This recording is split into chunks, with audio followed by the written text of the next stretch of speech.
from the Daily Beast. Eric Adams' accuser details alleged assault in bombshell lawsuit. Really, is it a bombshell or is it just going around? A former police administrative aide has filed a lawsuit under the New York Adult Survivors Act, alleging the New York City mayor assaulted her in a car in 1993. And I'm pretty sure the New York Adult Survivors Act is fairly new in the grand scheme. They did that to make sure that somebody could allege Donald Trump assaulted them in 1982 or whatever. And why is 30 years now the earmark? You got to wait 30 years before you can come out and say that a politician, left, right, or center, assaulted you. It doesn't make any sense. And I cannot stand Eric Adams, but this just doesn't make sense. There's so many other things that you could drag him for, but you decide that, oh, in 1993, he made an advance on me and I didn't like it. Right? It's all up for debate.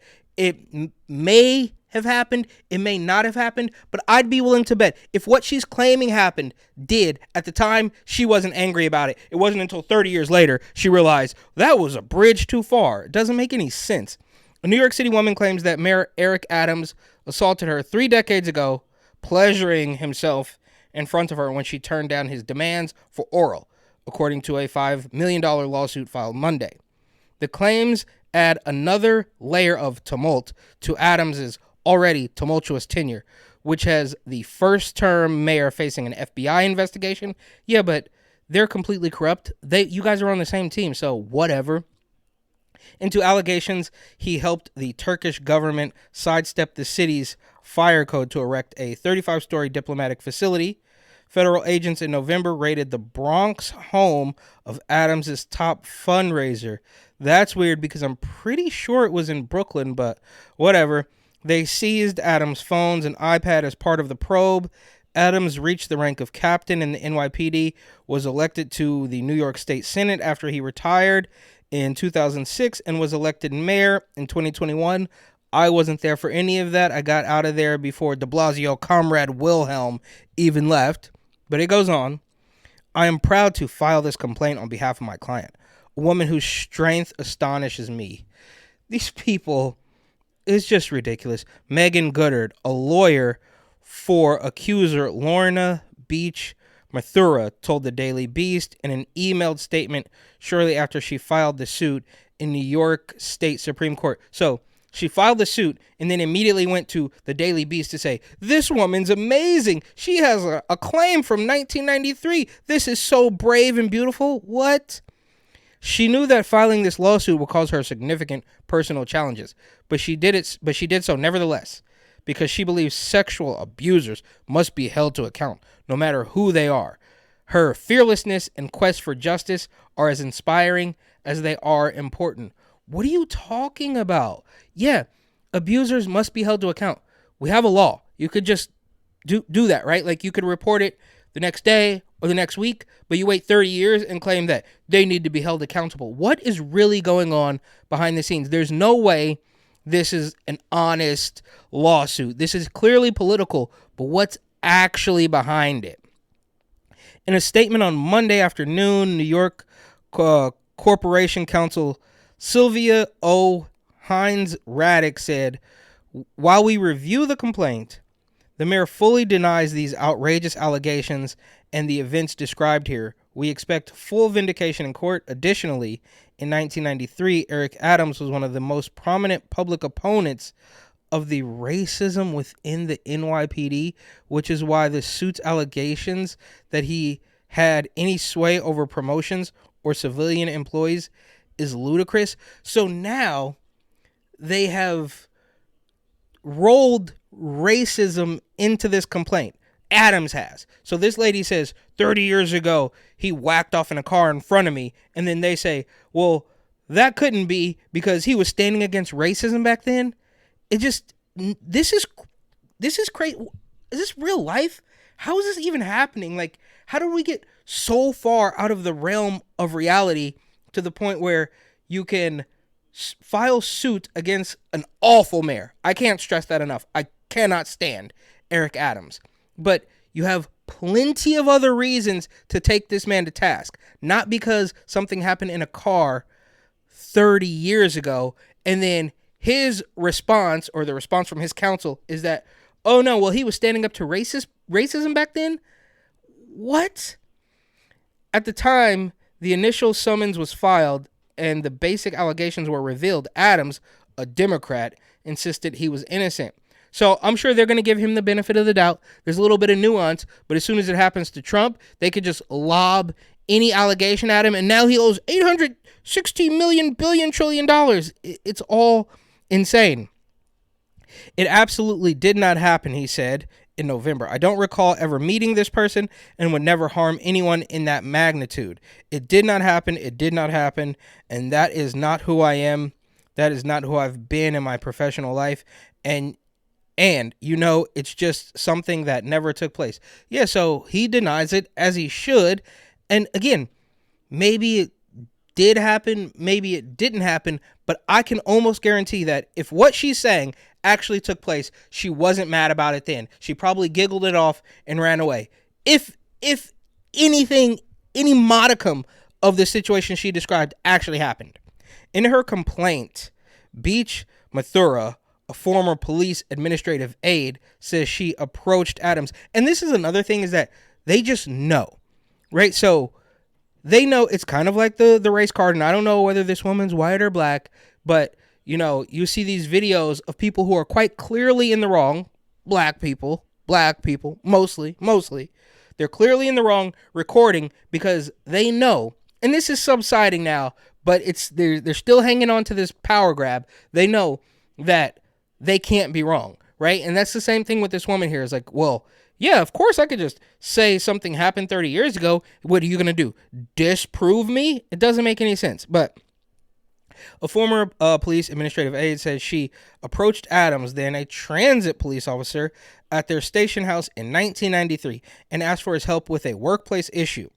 Beach Mathura's complaint states, okay, she was up for a promotion that seemed to have stalled. And Beach Mathura says she hoped Adams, the president of the Guardians Association, a fraternal organization for black cops, might be able to find out what was holding things up. Oh, so you were trying to get a raise, you were trying to get a promotion, you were using him, it didn't happen, and then 30 years later, maybe you're a little hard up for cash, so you figure a lawsuit is the way to go? Okay. Being passed over for a promotion was all too common for black employees. Okay, so there you go. This is a black woman. So they can't claim racism, but then the Adams defense team says, well, of course this didn't happen because Adams was fighting racism at the time. And this is just on another planet. During this era in the city's history, it was all too common. Oh, for black employees. In 1993, I don't know. I wasn't around, a little bit before my time, but I don't think, I was actually just talking to an old friend of mine from way back in the day, like elementary. Anyways, we as two people of color, we were just reminiscing on the idea that growing up on the golf course, we never heard about this. It wasn't until recent years where you constantly hear about everything being racist. Right? So the air is racist. Also, Advil is racist. And now they're pretending that in 1993, it was all too common. I doubt it, right? Him as a black cop, well, you guys together should have been, okay, so think about like the old hood movies, right? Like Boys in the Hood or Menace to Society. Bernie Mac, R.I.P. Bernie Mac in Don't Be a Menace to Society.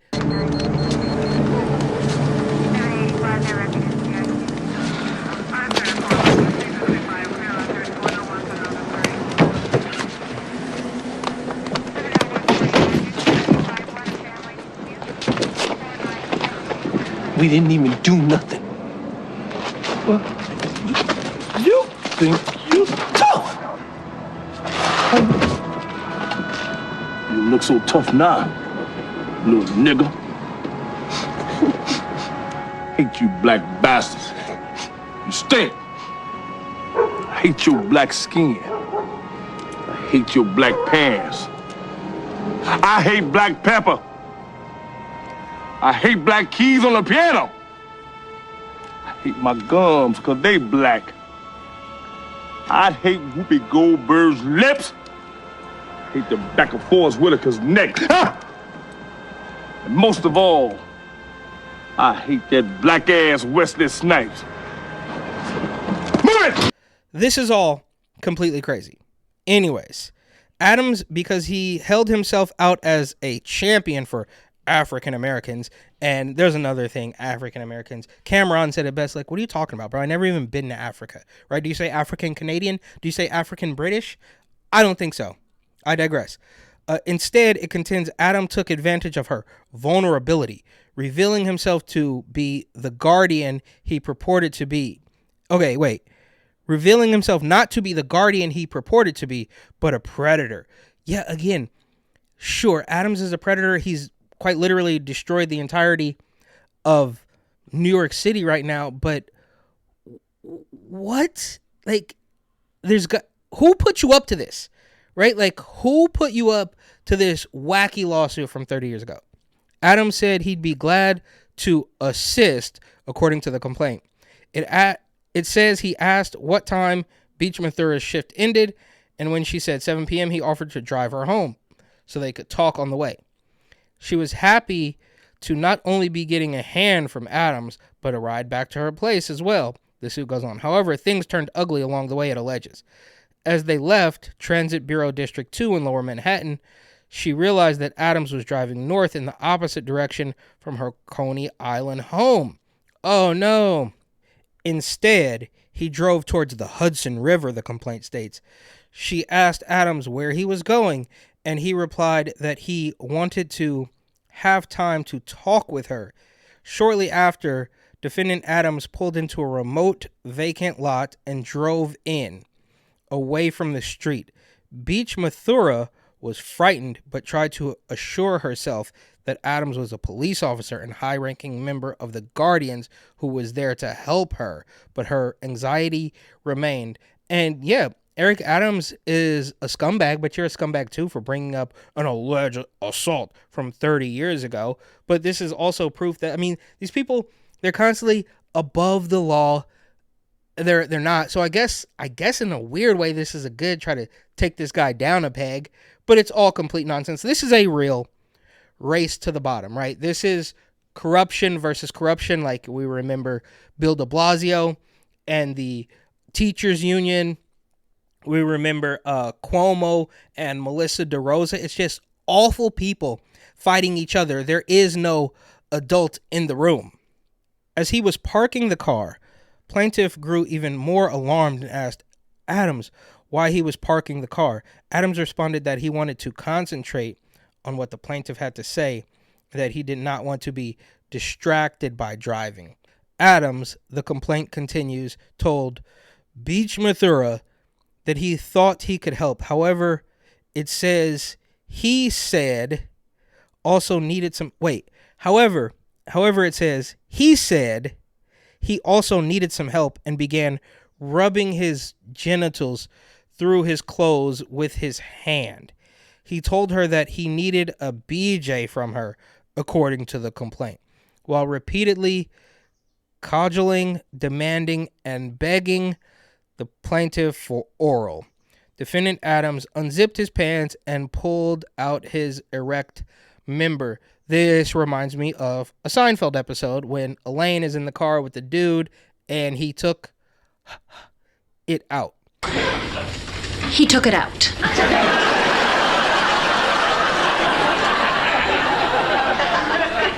He what? He took it out. Adams, who was on duty and armed, took a stunned Beach Mathura's hand and placed it on his junk, the complaint states. It says he then demanded she give him an HJ. When she refused, Beach Mathura alleges Adams pleasured himself to completion and jizzed on her. She was repulsed by what had happened, but relieved when he zipped up his pants and started the car, according to the complaint. Then, instead of taking her home as promised, he dropped her off at the nearest subway station and drove away. Although Beach Mathura tearfully informed friends, including a prior boss, that that she remained close to about his sexual assault against her. She did not formally report Adams at the time because she so greatly feared further retaliation from all the defendants, the complaint says. Yeah, so she was so worried that it took her 30 years. You could have done this in 2018 during the Me Too movement. This is absolutely insane. She also told her 2 daughters after they had become adults about the alleged assault so they would be aware of the sad fact that life sometimes... And whatever happened to, like, you know, black men... Like, you can't... Black people could do no wrong, right? As I understand it, right? I guess, but if you're a black cop, then you can, which Eric Adams certainly has, but this probably isn't one of them. So they would be aware of the sad fact of life that sometimes people you trust and say that they are there to help you may actually use their power to harm you. Jeez, according to the complaint, which calls the incident an astonishing abuse of power. Beach Mathura, a single mother with 2 daughters, so where's the father, knew there was no way to safely report the alleged attack at the time. What? No, you just made that up. What do you mean there's no way to safely report the attack? No, it's probably because you were lying and you knew that people were going to look into it, but now 30 years later, there's not enough evidence, right, to prove or disprove anything. But you knew it. Well, of course, this probably didn't happen. But if she came up with this scheme back then and decided it was unsafe to report it, that's because she knew she was lying and eventually people would figure it out. But now it's quite literally impossible. She was eventually promoted but forced to transfer to the Department of Probation and lost her seniority. So she